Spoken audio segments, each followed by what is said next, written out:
Llegó la hora de conocer las informaciones más destacadas del continente americano. Acompáñennos a recorrer y analizar lo que nos une, nos preocupa y nos enorgullece como hispanoamericanos. Bienvenidos a Américas Noticia con Vladimir Kissinger.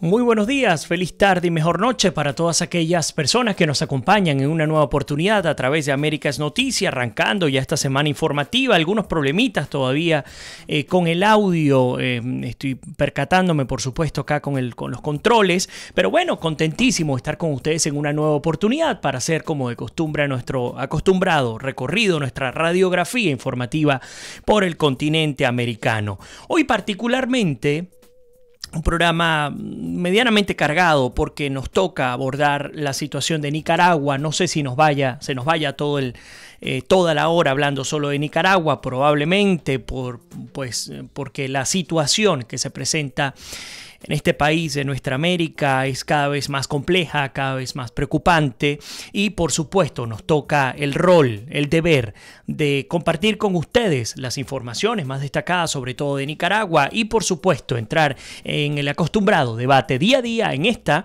ahora nuestra emisión número 711. Desde Alaska hasta la Patagonia, entérate de todo lo que pasa en nuestra América.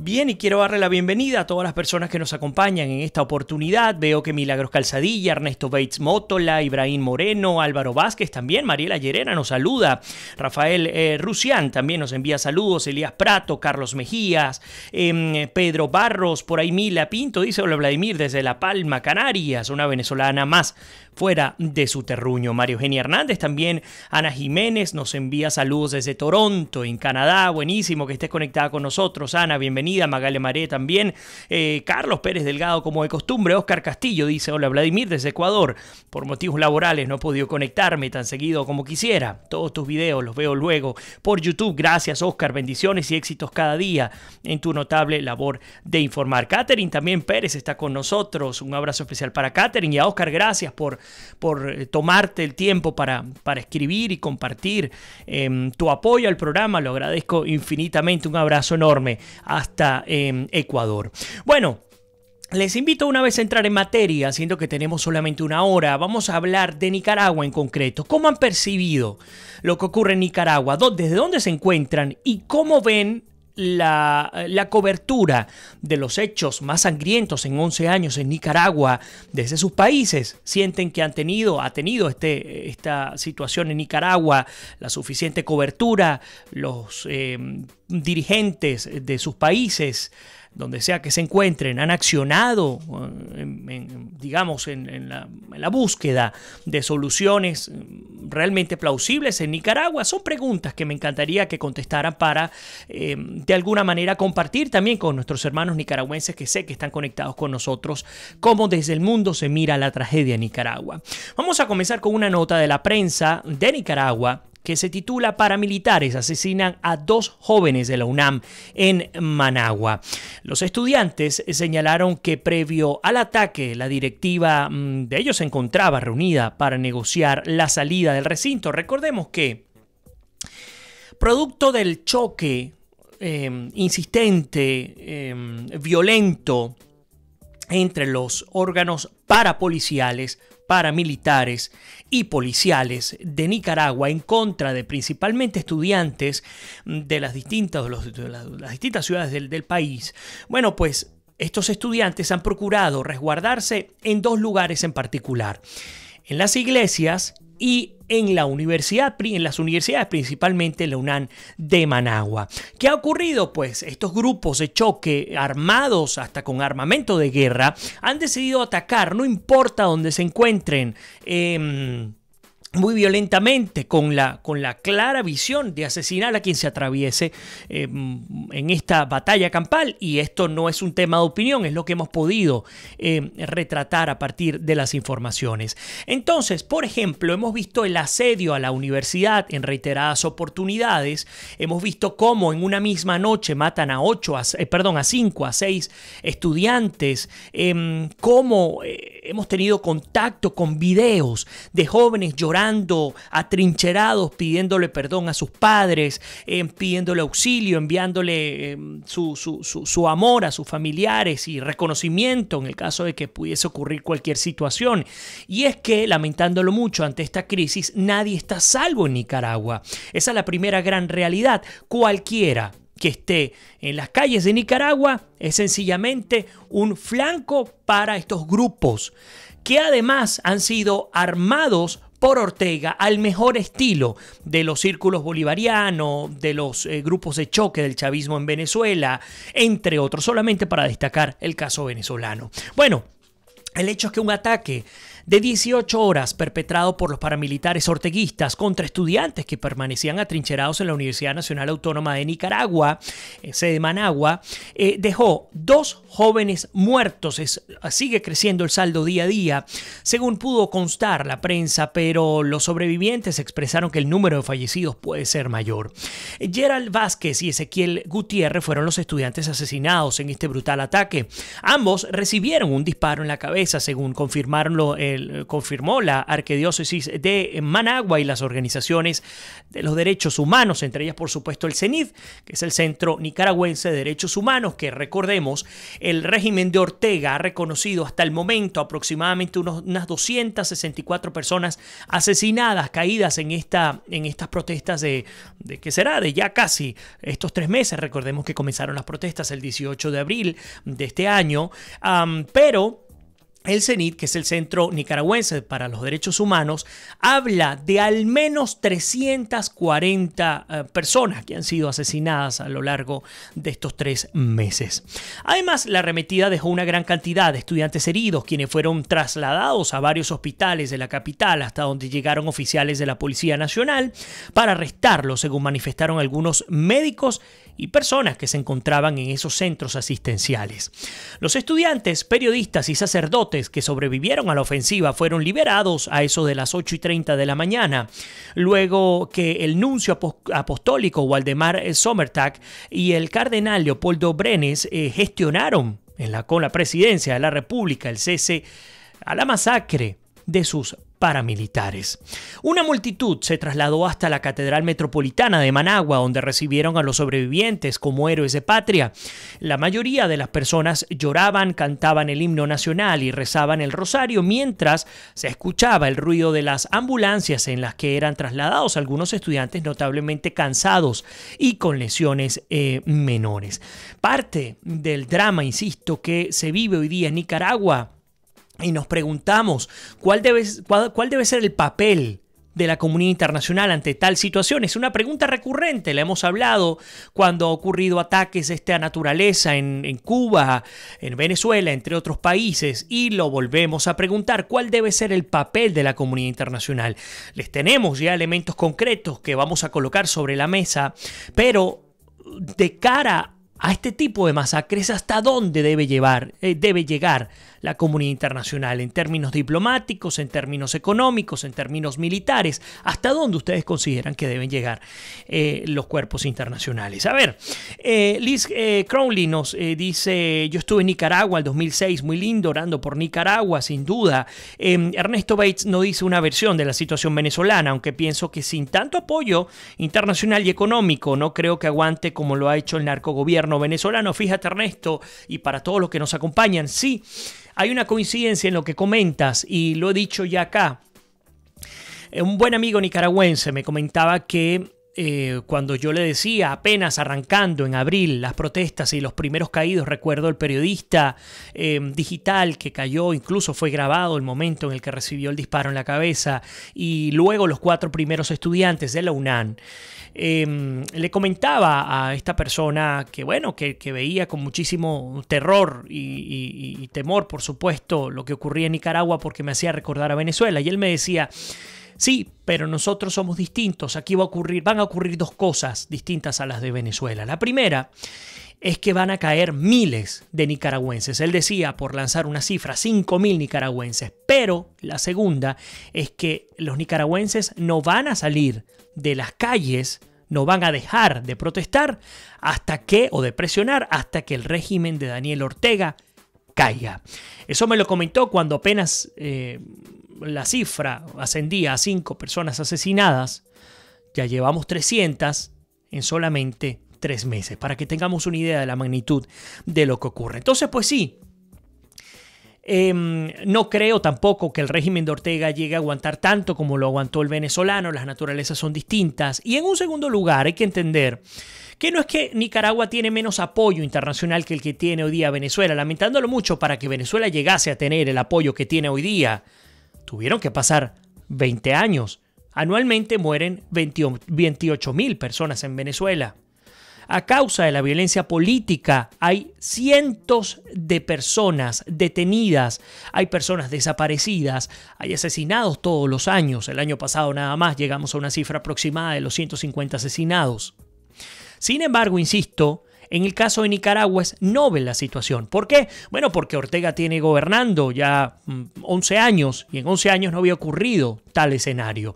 Explotó de buenas a primera a partir de la reforma a la ley del Ministerio de los Seguros del Instituto Nacional Nicaragüense de los Seguros Sociales, y ese fue el detonante para que la gente saliera a protestar masivamente, ya no solo pensando en que se suspendiera esa reforma, cosa que ocurrió. Daniel Ortega finalmente detuvo esa iniciativa. Había sido aprobada, pero luego la recogió. Pero pues sencillamente la gente dijo, hey, a partir de acá, ¿qué pasa? Bueno, tenemos que rescatar la libertad, tenemos que rescatar la democracia y para muestra un botón de vivir en dictadura. Cuando apenas salieron, comenzaron los muertos. Entonces cuando preguntan ahora, ¿pero por qué están protestando los nicaragüenses? Bueno, porque es que apenas dentro de una semana, es decir, comenzó el 18 de abril, pasó una semana y ya iban 5, ya la cuenta ascendía a 5 asesinados. En una semana nada más.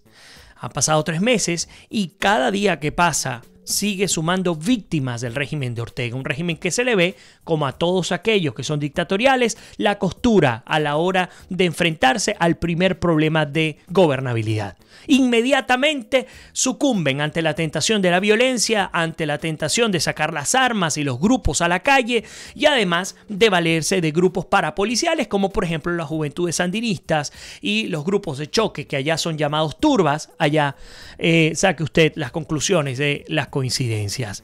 Bueno, fíjense que esta nota nos dice que vivieron una noche de horror. El ataque comenzó a la 1 de la tarde del viernes, minutos después que los simpatizantes del gobierno comenzaron su repliegue hacia Masaya. Inicialmente, los ocupantes de una camioneta pasaron disparando cerca del colegio americano y los estudiantes respondieron con morteros, piedras y bombas Molotov.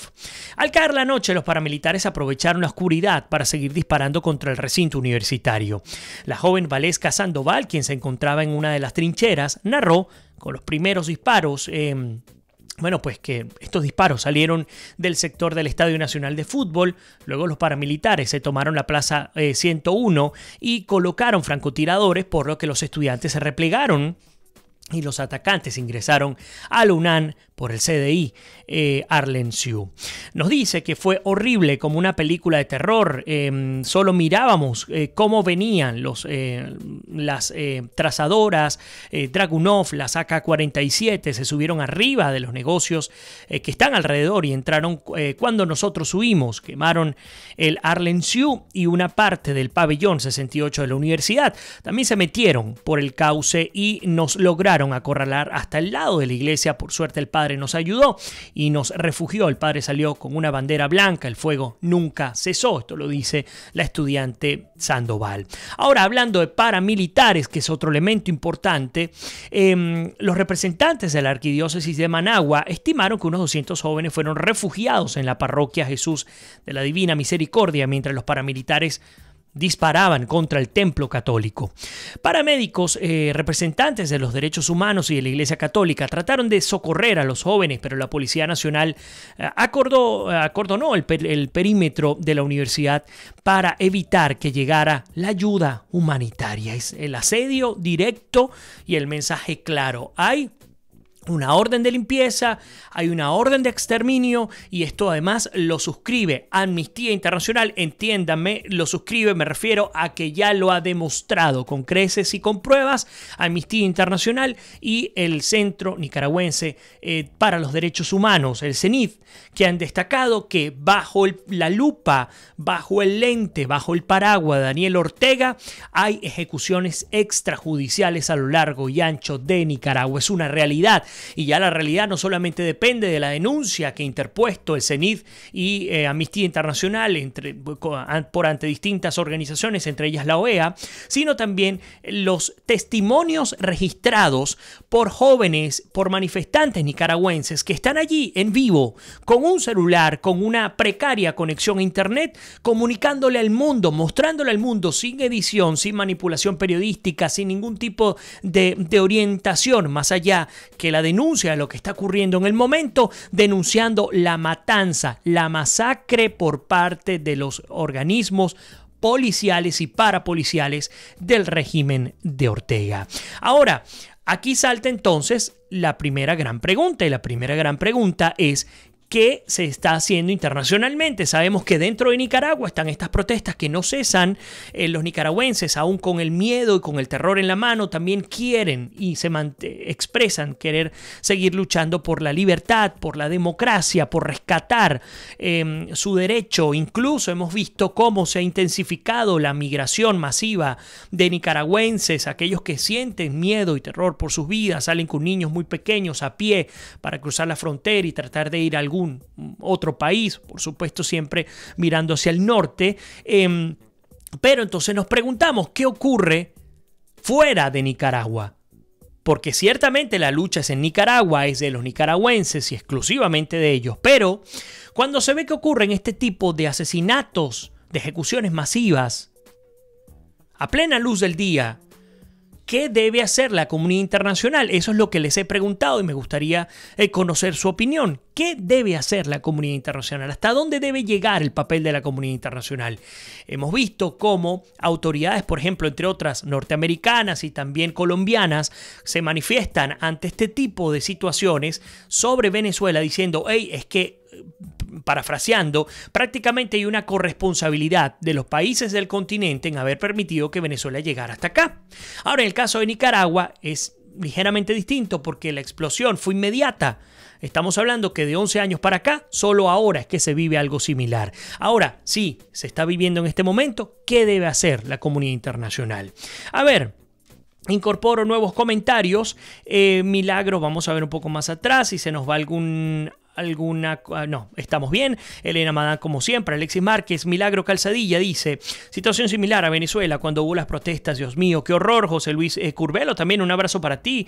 José Luis creo que está en Montreal. Jenny también con nosotros. Andrés Eloy Monagas, sí, desde Montreal. Jonathan Torres también. Verónica García dice: el segundo día, 19 de abril, hubo más de 10 muertos. Imagínense, fue el segundo día. Qué bueno que nos corrige Verónica. Y es así, es que el drama de lo que se vive en Nicaragua llega a tener estas y cifras mucho más dramáticas. Hace una semana hablábamos de más de 30 asesinados en un solo día, el domingo 8, que fue el domingo más sangriento, si mal no recuerdo, 31 asesinados. Jesús Rondón, Elena dice que salvajismo. José Luis Curvelo dice: aplican la receta al régimen chavista, matanza impune. Ana Rodríguez, por su parte, dice: ¿cómo es posible que esta gente se cree con derecho a matar a los ciudadanos por francotiradores, ocasionando una masacre y ninguno hace nada? Una pregunta que nos hace Ana Rodríguez. Y Chacón nos dice: dolor ver cómo asesinan y jamás se hace nada desde los organismos internacionales. Es que, insisto,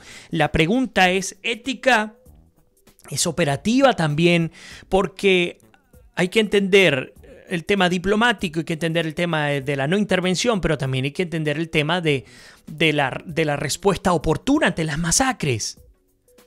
¿Hasta dónde los códigos y las leyes nos permiten proteger a un pueblo hermano que está muriendo a manos de armas y de individuos que han decidido por la fuerza mantener algo que ya no existe, que es la legitimidad?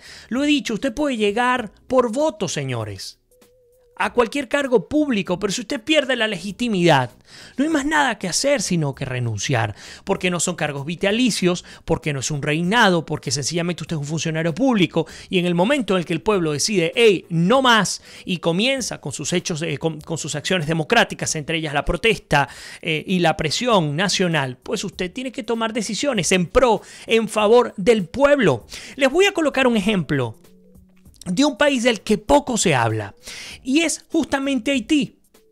En Haití, esta semana, iniciaron protestas muy violentas, también hay asesinados en Haití, producto del aumento dramático de la gasolina. Haití, previo acuerdo con el Fondo Monetario Internacional, uno de los ajustes que tenía que hacer para mantenerse y para generar una especie de equilibrio económico era aumentar el costo del combustible.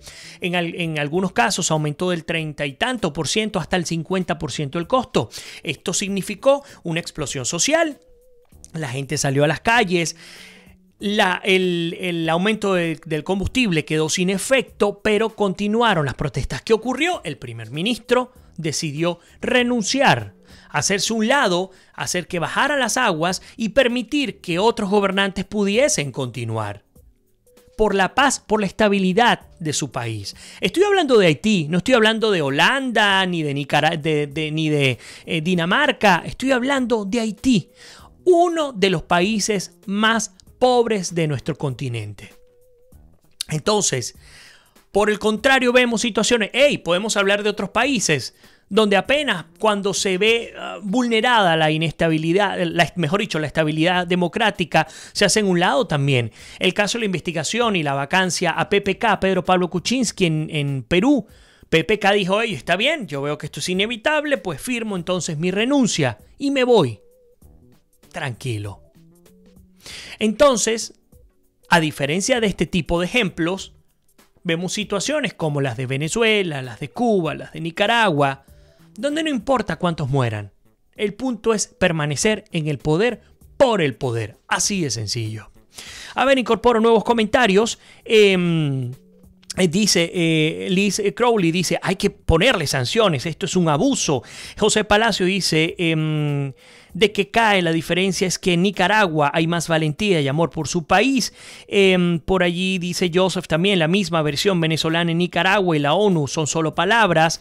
A ver qué más tenemos por acá. Oscar Castillo dice, realmente la comunidad internacional se está haciendo de la vista gorda, ya que no toman medidas puntuales. Recuerdo hace unos meses atrás que supuestamente Ortega iba a adelantar las elecciones, pero se ha retrasado, o mejor dicho, se ha retractado. Se debería ya hacer un ahogo económico para que empiece a sufrir la dictadura nicaragüense. En el caso de las elecciones adelantadas, fue una propuesta, de hecho, de la Iglesia Católica y de la agrupación de empresarios en Nicaragua. Daniel Ortega logró ganar tiempo diciendo que iba a pensar en ella, que se procuraría negociar, pero luego apareció diciendo, no, yo no las voy a adelantar, las elecciones vendrán cuando ha de venir, que si mal no recuerdo están pautadas para el 2021. Elías Prato dice, en Trinidad y Tobago la prensa no le presta mucha atención a lo que ocurre en Venezuela, aunque estemos a menos de 8 kilómetros de la parte más cercana, menos de Nicaragua por tener menos nexos. En el caso de Venezuela, el primer ministro trinitario es clara su simpatía por el régimen, principalmente porque quiere lograr un acuerdo para explotar los yacimientos gasíferos que existen en el Golfo de Paria entre los dos países. Hasta ahora Trinidad ha votado nulo o se ha abstenido las veces que en la OEA se ha votado alguna sanción a Venezuela. Además han deportado a cientos de venezolanos con el claro apoyo de la embajada venezolana, incluso personas con asilo político en trámite. Esto nos los coloca, nos los escribe nuestro querido hermano y amigo Elías Prato desde Trinidad y Tobago. Por ahí Ivonne Aristigueta, también un abrazo para ti, bienvenida. Beatriz Wasserman nos dice, en cuanto a la violación de derechos humanos, la justicia internacional es lenta, prácticamente no existe. La ONU debería reformar sus agencias para proteger a las poblaciones, pero difícil, pues la ONU no funciona, permite que países parias pertenezcan al Consejo de Derechos Humanos. Sin duda, en nuestro continente la OEA debe reaccionar ya. Por ahí Ernesto Bates dice, las fuerzas de choque internacional para acabar con esto, mientras que José Palacio nos comenta, según su criterio, qué podríamos hacer, cómo ve el panorama respecto a las soluciones. Ya vamos a estar hablando de eso, José. Buena pregunta. Elena dice, pero para ellos el cargo es vitalicio, por eso se arman hasta los dientes y a la primera prueba de rebelión embisten al pueblo de manera cruel y sanguinaria, y es que sin duda es parte de lo que hemos notado y que hemos visto acá. Ahora, tomando la pregunta de José Palacios y los comentarios de todos ustedes, les agradezco además que sigan incorporando su parecer. Vámonos a evaluar, bueno, cómo se ha mantenido la presión y cómo ha sido el comportamiento puertas afuera. Porque fíjense que si vamos cerrando el tema local, la prensa de Nicaragua nos cuenta justamente que la presión contra Daniel Ortega seguirá en las calles. Esta gente no cesa. Es decir, el pueblo nicaragüense dice, nos están matando, bueno, pues seguiremos en las calles y nos tendrán que matar a todos.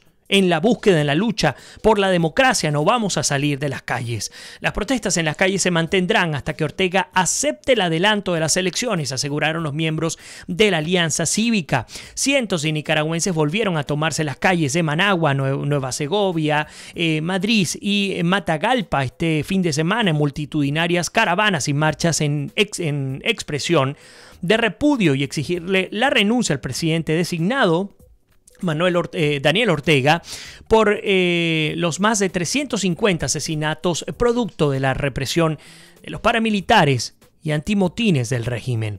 Las protestas en las calles se mantendrán hasta que Ortega acepte el adelanto de las elecciones, aseguraron los miembros de la Alianza Cívica por la Justicia y la Democracia, entre otros Azayalea Soris y Carlos Tunerman.